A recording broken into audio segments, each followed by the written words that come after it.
Саламатсыздар ма? Бүгін мен жасайын дегенім самса. Етпен асқабақ қосылған слоеный самса. Ол үшін маған қажетті пияз. Пиязды майдалап, төртбұрышты турап алдым. Асқабақ тоже майда етіп, төртбұрышты етіп турадым. Ет қолмен турадым, және кішкене ішмай. Сиырдың еті. Және керегі тұз және қара бұрыш.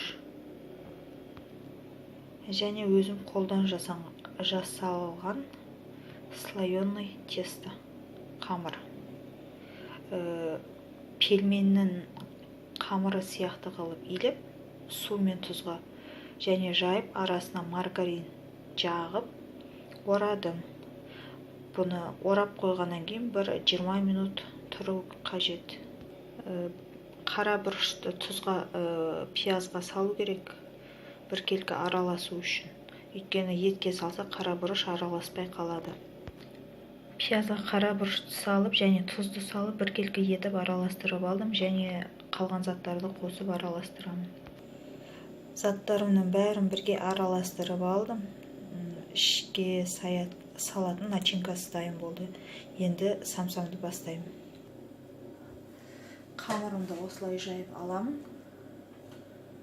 Және оған ішіне салмасын салып бүремін.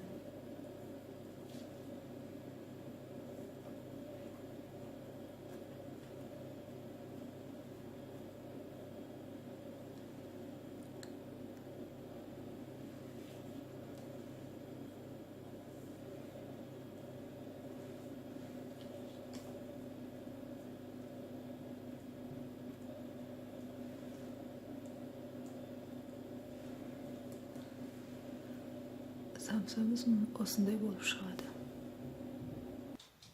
Самсаны бүгіп алдым. Енді 220 градусқа піскенше салып қоямын духовкаға. Самса дайын болды. Астарыңыз дәмді болсын. Самсамыз дайын болды. Астарыңыз дәмді болсын.